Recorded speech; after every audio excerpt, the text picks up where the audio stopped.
Hi friends, welcome back to my channel. This is Hari. ఎస్ఎస్జిడి constable సంబంధించినటువంటి ఇది 17వ video అండి. 16 వీడియోలు కూడా డిస్క్రిప్షన్లో లింక్ ఉన్నాయండి, చూడండి. వీడియో నచ్చితే తప్పనిసరిగా లైక్ చేయండి. ఇలాంటి మరిన్ని వీడియోల కోసం ఛానల్ని సబ్స్క్రైబ్ చేసుకోండి. మరి ఇంకెందుకు టాపిక్లకు వెళ్ళిపోదామండి. మొదటి బిట్ చూద్దామండి. If x is to y is equal 6:5 and z is y is equal 9:25, then what is the ratio of x is to z? ఇక్కడ చూసినట్లయితే మనం x ఈస్ట్ y ఇవ్వడం జరిగిందండి. అదేవిధంగా y ఈస్ట్ z ఇవ్వడం జరిగిందండి. z ఈస్ట్ y అన్న y ఈస్ట్ z అన్న ఒకటేనండి. ఇప్పుడు x ఈస్ట్ y తీసుకున్నట్లయితే 6:5 అండి. అదేవిధంగా y ఈస్ట్ z అంటే 25:9 అండి. 25:9. ఇక్కడ మనం చూసుకున్నట్లయితే ఈ కాలము ఎక్స్ని, ఇది వైని, ఇది జడ్ని రిప్రజెంట్ చేస్తుందండి. అదేవిధంగా ఇక్కడ మనం చూసుకున్నట్లయితే ఇది ఇక్కడ ఉన్నటువంటి ఈ వైలు రెండు ఈక్వల్గా ఉన్నాయండి. ఇక్కడ కూడా మనకి ఈక్వల్గా ఉండాలి. మరి ఈ పైన ఉన్నటువంటి ఈ నెంబర్ని మరి ఏమి చేస్తే ఈ రెండు ఈక్వల్ అవుతాయండి? పైన ఉన్న రెండింటిని కూడా 5తో మల్టిప్లై చేస్తే రెండు ఈక్వల్ అవుతాయి ఫ్రెండ్స్. కాబట్టి పైన ఉన్న రెండింటిని కూడా 5తో మల్టిప్లై చేద్దామండి. ఈ 5 6 30 అండి, 30. అదేవిధంగా 5 5 25. కిందనున్నది ఇప్పుడు రెండు ఈక్వల్ అయిపోయాయి కాబట్టి ఈ 9ని యాజ్ ఇట్ ఈజ్గా తీసుకోవచ్చండి. సో 30:25:9 అని వచ్చిందండి. ఇప్పుడు చూద్దామండి. 30:25:9. ఇది ఎక్స్, ఇది వై, ఇది జడ్ని రిప్రజెంట్ చేస్తుందండి. ఇప్పుడు మనకు కావాల్సింది ఎక్స్ ఈస్ట్ జడ్ కావాలండి. అంటే 30:9 అండి. ఈ రెండు కూడా 3 టేబుల్ పోతాయండి. 3 10s అండి, 3 3s. So 10:3 is the final answer. Option 3 is the right answer friends. మరి నెక్స్ట్ సమ్ చూద్దామండి. రెండో సమ్ చూసినట్లయితే ఇఫ్ మనోజ్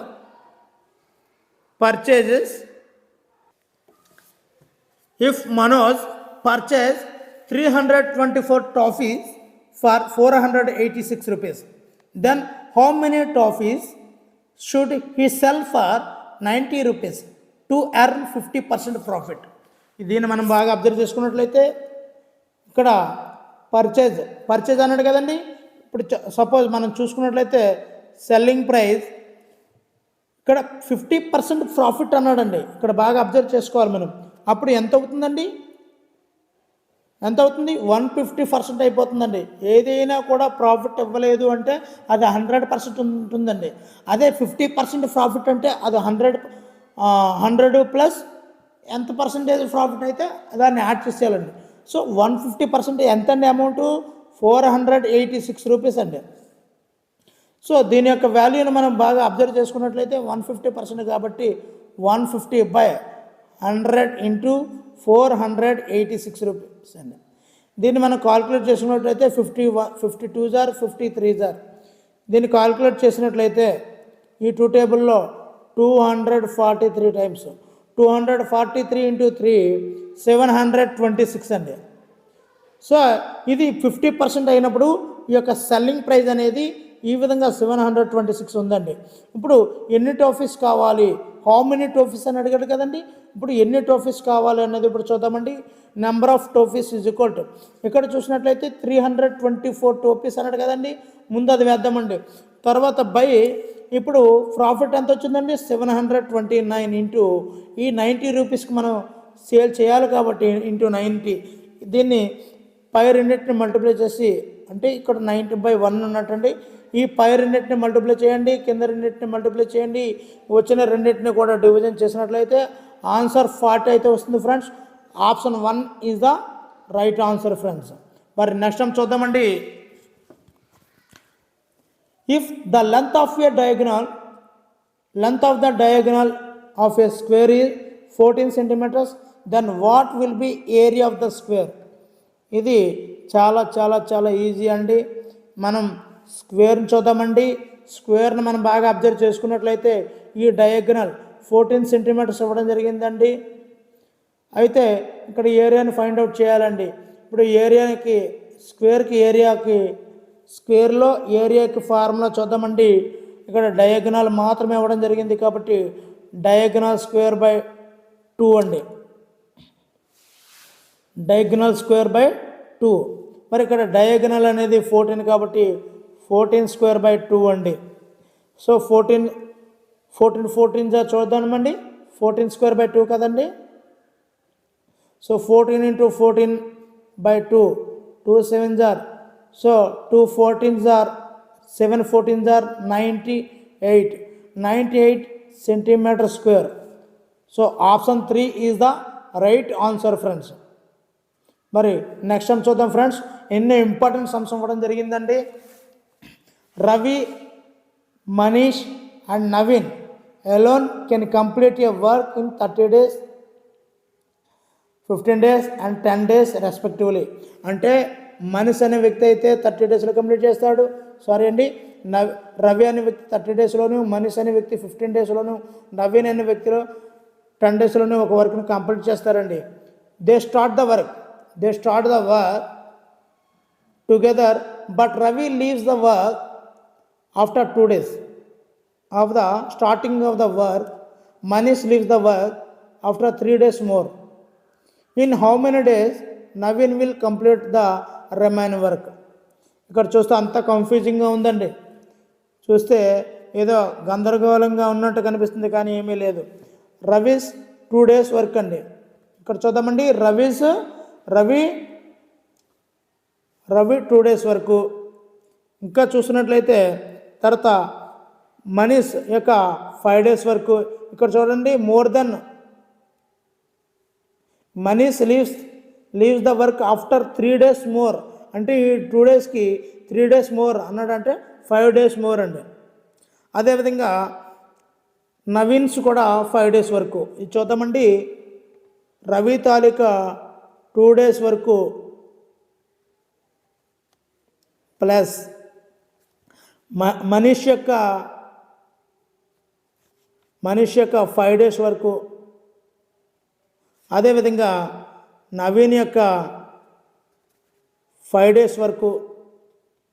ఇవన్నిటిని కూడా మనం ప్లస్ చేసేయాలండి.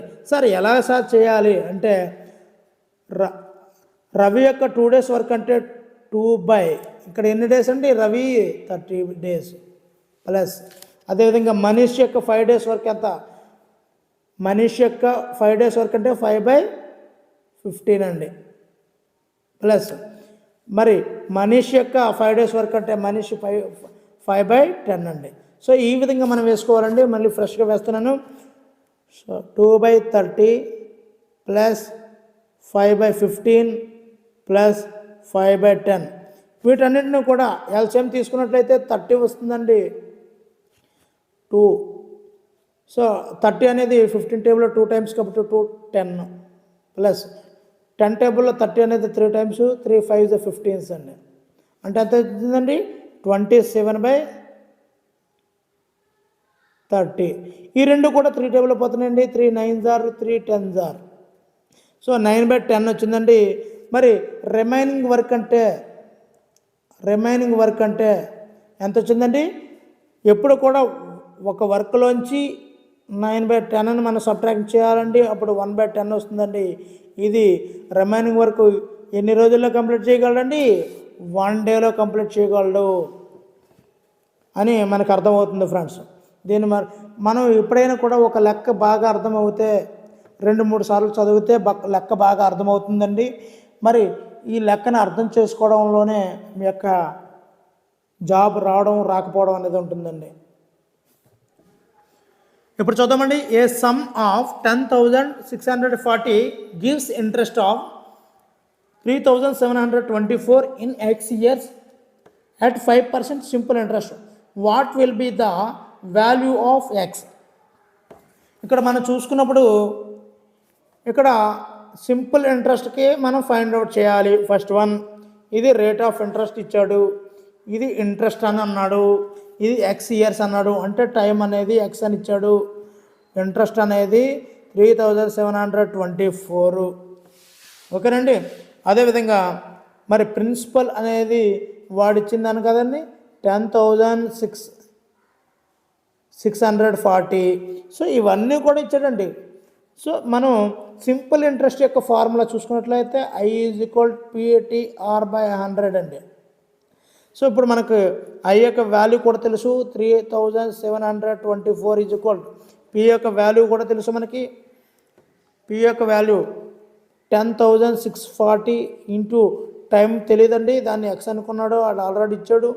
రేట్ చూద్దామండి, రేట్ 5% ఇచ్చాడు, బై 5/100. ఓకేనండి. ఈ 0కి 0కి క్యాన్సిల్ చేసేద్దాం. 5 1s 5 2s, ఈ 2 టేబుల్లో దీన్ని క్యాన్సిల్ చేద్దామండి. 2 5s 3 532 అండి. ఇక్కడ ఈ ఎక్స్ అని ఈ 532 అనేది మల్టిప్లై చేస్తుంది, అటువైపు పంపిస్తే డివిజన్ చేస్తుందండి. 3724/532 అనేది వస్తుంది ఫ్రెండ్స్. దీన్ని కాల్కులేట్ చేస్తే 532 1s are 532 7s are. So final answer is 7 years అండి. ఇది 7 years అయితే వస్తుంది ఫ్రెండ్స్ సింపుల్ ఇంట్రెస్ట్లో. మరి నెక్స్ట్ టైం చూద్దామండి. ద లీస్ట్ కామన్ మల్టిపుల్ అంటే ఏంటంటే LCM and highest common factor అంటే HCF of 2 numbers are 60 and 4 respectively. If their sum is 32, then what will be the difference of these 2 numbers? ఇక్కడ చూసుకున్నట్లయితే ఒక 2 numbers మనం తీసుకోవాల్సి ఉంటుందండి, అక్కడ ఇవ్వలేదు మనకి. సో ఆ 2 numbers కూడా X, Y అనుకోవచ్చండి. ఇప్పుడు ఎల్సిఎం చూసినట్లయితే ఎంత ఇచ్చాడండి, LCM ఈజ్ ఈక్వల్ టు 60 అండి. అదేవిధంగా HCF 4 ఇచ్చాడండి. ఇప్పుడు వీటి ద్వారా ఈ యొక్క సమ్ అంటే X + Y is equal to 32 ఇచ్చాడండి. అయితే difference of these numbers, 2 numbers యొక్క డిఫరెన్స్ ఎంత అని మనం ఫైండ్ అవుట్ చేయాలండి. వాళ్ళు ఇచ్చిన వాల్యూస్ అయితే ఈ విధంగా ఉన్నాయండి. ఇప్పుడు వీటిని ఉపయోగించి మనం ఏ విధంగా చేయొచ్చు అంటే, so product of 2 numbers is equal, బాగా గుర్తుంచుకోవచ్చండి, product of 2 numbers is equal LCM into HCF అండి. ఇది ఒక ఫార్ములా అండి. So XY is equal LCM తెలుసు, ఇది తెలుసు అండి. అంటే 60 × 4 అంటే 240 వస్తుందండి. XY యొక్క వాల్యూ 240 అండి. ఇది ఒకటో ఫార్ములా అండి, XY యొక్క వాల్యూ. తర్వాత ఈ రెండు ఆల్రెడీ ఎందుకు రాశాను, X + Y ఈజ్ ఈక్వల్ 32 అని రాశానండి. ఇది రెండవదండి. ఈ ఒకటోది ఈ రెండవది రెండింటిని మనం ఈ యొక్క ఫార్ములాలో మనం అప్లై చేసుకోవాలండి. ఆ ఫార్ములా చూద్దామండి. X - Y whole square is equal X + Y whole square - 4XY అండి. ఈ ఫార్ములాకి మనం ప్రజెంట్ చేయాలండి. సో X + Y అంటే ఆల్రెడీ చెప్పాను 32 స్క్వేర్ అండి, -4XY అంటే ఇప్పుడే చెప్పుకున్నాం 240 అండి. సో 32 స్క్వేర్ అంటే 32 × 32 చేయాలండి. సో దాన్ని అలా ఉంచుదామండి. 32 స్క్వేర్ మైనస్ ఇది ఎంత అవుతుందండి, 960 అవుతుందండి. సో 32 × 32 చేద్దామండి ఒకసారి. 4 6 6 9 అంటే 10,024 అండి. 1024లోంచి 960 తీసేస్తే 4 6 64 వస్తుంది ఫ్రెండ్స్. 64 అయితే వచ్చేస్తుంది ఫ్రెండ్స్. మరి చూద్దామండి. X - Y whole square is equal to 64. దీన్ని 8 స్క్వేర్ అని రాసుకోవచ్చండి. ఈ స్క్వేర్కి పోతే X - Y is equal to 8 వస్తుందండి. Option 2 is the right answer friends. మరి నెక్స్ట్ టైం చూద్దాం ఫ్రెండ్. ఇక్కడ చూసినట్లయితే after giving a discount of 20%, ఇక్కడ చూద్దామండి. After giving a discount of 20%, A shop keeper earns 36% profit. Market price is what % more than the cost price. ఇది చాలా tough అనిపించే చాలా ఈజీ సమ్ అండి. చాలా టఫ్ అనిపించే చాలా ఈజీ సమ్. మరి ఎందు గురించి అన్నది ఇప్పుడు చూద్దామండి. ఇప్పుడు మనం కనుక్కోవాల్సింది మార్కెట్ ప్రైస్ కనుక్కోవాలండి. ఇక్కడ మనకు కావాల్సింది మార్కెట్ ప్రైస్ కనుక్కోవాలండి. Market price is equal to, so ఎప్పుడు కూడా ప్రాఫిట్ అయితే ప్లస్ చేయాలి, డిస్కౌంట్ అయితే మైనస్ చేయాలండి. సో ఫస్ట్ ఎప్పుడు కూడా ఏదైనా కూడా 100 నుంచే మనం కాల్కులేట్ చేయాలి. ఇక్కడ ప్రాఫిట్ ప్లస్ 36 అండి బై ఎప్పుడైతే మైనస్ ఏమవుతుందండి, డిస్కౌంట్ అవ్వాలండి. సో ఈ విధంగా చేసిస్తే మనకి ఆన్సర్ అయితే వచ్చేస్తుంది ఫ్రెండ్స్. 136/86 ఇంటూ 100. దీన్ని కాల్కులేట్ చేసినట్లయితే మనకి 170 అయితే వస్తుంది ఫ్రెండ్స్. ఇది ఏంటంటే మార్కెట్ ప్రైస్. మరి ఆల్రెడీ నేను చెప్పాను సెల్లింగ్ ప్రైస్ మనకు తెలుసు 100 అన్నాం కాబట్టి 170 వచ్చింది ఆన్సరు. అందులో 100 తీసేస్తే 70 ఈజ్ ద కాస్ట్ ప్రైస్ అండి. ఇక్కడ బాగా అర్థం చేసుకోండి. మనకి మార్కెట్ ప్రైస్ ఒక టైంలో చెప్తారు, ఒకలా చెప్తారండి. ఎక్కువ రేటు హైక్ చేసి మనకి చెప్తారు, అంటే 170 రూపీస్ చెప్పారండి. చెప్పిన తర్వాత 20% డిస్కౌంట్ ఇచ్చాడండి, అంటే దాని యొక్క వాల్యూ కొద్దిగా తగ్గుతుంది. డిస్కౌంట్ ఇచ్చినా కూడా అతనికి ఎంత 36% ప్రాఫిట్ వచ్చిందండి. సో ఈ విధంగా మనం కాల్కులేట్ చేసుకున్నప్పుడు వాడి యొక్క ప్రాఫిట్ పర్సంటేజ్ అయితే 70% లాభాన్ని పొందుతాడండి ఆయన. సో ఇది దీని యొక్క కాల్కులేషన్ అండి. 100 plus profit 2/100 minus loss into 100. ఈ విధంగా చేసినట్లయితే మనకి ప్రాఫిట్ పర్సంటేజ్ తెలిసిపోతుంది. దాన్ని 100లోంచి సబ్ట్రాక్ట్ చేసేయాలండి, అంతేనండి. మరి నెక్స్ట్ టైం చూద్దామండి. ఇక్కడ ఒక బార్ చార్ట్ ఇవ్వడం జరిగిందండి. ఇందులో ఈ యొక్క డిఫరెంట్ వెరైటీస్ ఆఫ్ స్వీట్స్ అయితే ఇవ్వడం జరిగింది. S1 నుంచి S7 వరకు ఈ యొక్క percentage, weight of the sweet అన్నీ ఇవ్వడం జరిగింది. The total weight of the sweet S3 యొక్క వెయిట్ 450 kgs అండి. అంటే S3 చూసుకున్నట్లయితే ఇక్కడ చూసినట్లయితే 16% వచ్చింది. 16% ఎంత అండి, 450. సో ఆ యొక్క పర్సంటేజ్ అంటే మనకు తెలుసు ఆల్రెడీ. 16% అంటే ఇంటూ 450 కాల్కులేట్ చేసినట్లయితే 5 టేబుల్లో 5 2s are 5 9s are 2 1s are 2 8s are అంటే సుమారుగా 72 kg స్వీట్ అయితే వస్తుంది friends. Option 1 is the right answer friends. మరి నెక్స్ట్ టైం చూద్దామండి.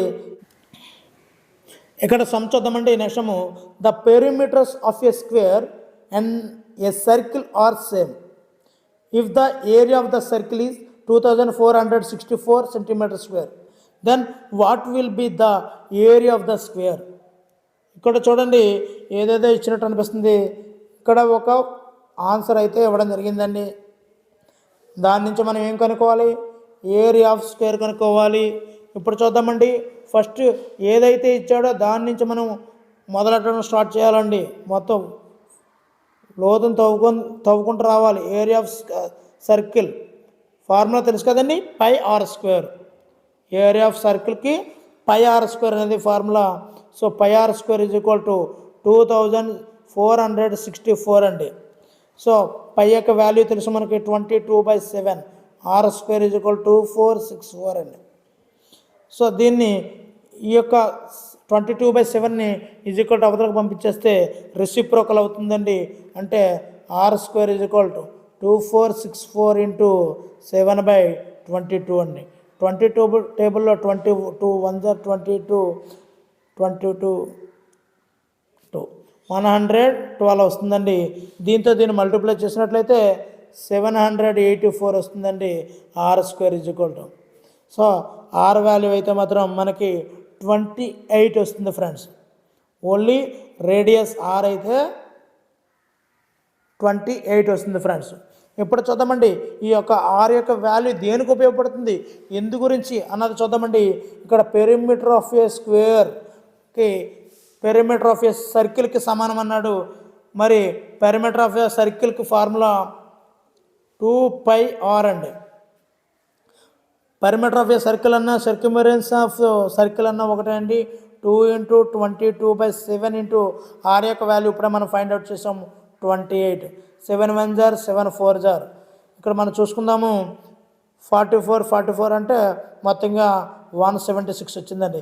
ఇదేంటండి, perimeter of a square or perimeter of a circle అండి. Perimeter of a square or perimeter of a circle అండి. ఇప్పుడు ఇది పెరిమీటర్ తెలిసిపోయింది కదండి. ఎప్పుడైతే పెరిమీటర్ తెలిసిపోయిందో సైడ్ కావాలండి. ఇప్పుడు side is equal perimeter by 4 అండి. అంటే మరి స్క్వేర్లో 4 భాగాలు మనకు పూర్తి ఇక్కడి నుంచి ఇంత దూరం తెలిసినప్పుడు ఒక సైడ్ కావాలంటే బై 4 చేయాలి కదండి. అదేనండి నేను చేసేది, మరేమీ కాదండి. 176/4 దీన్ని కాల్కులేట్ చేసినట్లయితే 44 వచ్చిందండి సైడ్. ఒక సైడ్ తెలిసినప్పుడు ఇప్పుడు స్క్వేర్కి ఏరియా ఫైండ్ అవుట్ చేయగలం కదండి. మరి మరి ఒక సైడ్ తెలిసినప్పుడు ఏరియాకి ఏమవుతుందండి, సైడ్ ఇంటూ సైడ్ అంటే 44 × 44 మనం కౌంట్ చేసినట్లయితే 1936 centimetre square is the right answer అండి. ఇందులోనే మనకు ఇప్పటికి 3 ఫార్ములాస్ అయితే వచ్చాయండి. First one area of circle నుంచి ఆర్ని ఫైండ్ అవుట్ చేస్తామండి. ఆర్ని సర్క్యుమరెన్స్ ఆఫ్ సర్కిల్లో ప్రజెంట్ చేస్తున్నాం. అయితే పెరిమీటర్ ఆఫ్ ఏ స్క్వేర్ వస్తుందండి. సో సైడ్ కావాలి కాబట్టి బై 4 చేసేస్తే సైడ్ వచ్చేస్తుందండి. అప్పుడు ఏరియా ఆఫ్ స్క్వేర్కి సైడ్ ఇంటూ సైడ్ కాబట్టి మనం ఆన్సర్ అయితే వేసేయగలం ఫ్రెండ్స్. మరి నెక్స్ట్ టైం చూద్దాం friends. Piyush is running at the speed of 8 km/h and he stops for 5 minutes to take the rest at the end of the every 3 km. What will be the time taken by Piyush to cover a distance of 56 kilometers? Total distance ఎంత అండి, 56 km travel చేయాలండి. అయితే ఏం చేస్తున్నాడు, 3 km running చేసేసి every 3 km running చేసేసి అక్కడ 3 km అయిపోయిన తర్వాత 5 minutes రెస్ట్ తీసుకుంటున్నాడు అండి. ఆ 3 kmని కూడా 8 km/hతో ట్రావెల్ చేస్తున్నాడు అండి. ఇదేంటండి బాబు చాలా టఫ్గా ఉంది అని అనుకుంటున్నారు, కానీ ఏమీ కాదండి. ఇప్పుడు ఫస్ట్ చూద్దామండి. టోటల్ డిస్టెన్స్ చూస్తున్నట్టయితే 56 km అండి. అతను 3 km నడిచి 3 km పరిగెట్టి ఆగుతున్నాడు కదండి. 3తో మళ్ళీ డివిజన్ చేసినట్లయితే 18 times అతను నడిచినట్టు అండి. 18 times అతను నడిచినట్టు మనం బాగా అబ్జర్వ్ చేసుకున్నట్లయితే మరి ఇక్కడ 18 times నడిచాడు. మరి ఇప్పుడు టోటల్ టైం చూసినట్లయితే డిస్టెన్స్ బై స్పీడ్ కదండి. డిస్టెన్స్ బై స్పీడ్ చూసుకున్నట్లయితే టోటల్ డిస్టెన్స్ 56 kilometers. స్పీడ్ మనం చూసినట్లయితే 8 చూస్తున్నట్లయితే 8 7 సార్. ఇక్కడ టైం అయితే మాత్రం మనకి 7 hours అయితే వచ్చింది ఫ్రెండ్స్. మరి అతను టైం రెస్ట్ తీసుకుంటున్నాడు కదండి 5 minutes చొప్పున. ఎన్నిసార్లు అండి, 18 times ఆగాడు ఆయన. సో 18 × 5 90 minutes అయితే ఆగడం జరిగిందండి. సో 7 hours, ఈ 90 minutes అంటే 1.5 hour అండి. ఇక్కడ 7 hours 1.5 hours మొత్తం 8.5 hour తను నడకైతే తన యొక్క ప్రయాణం అయితే ప్రారంభించాడు ఫ్రెండ్స్. వీడియో నచ్చితే లైక్ చేయండి. ఇలాంటి మరిన్ని వీడియోలు కావాలంటే ఛానల్లో సబ్స్క్రైబ్ చేసుకోండి. Thank you for watching. Me Hari signing out.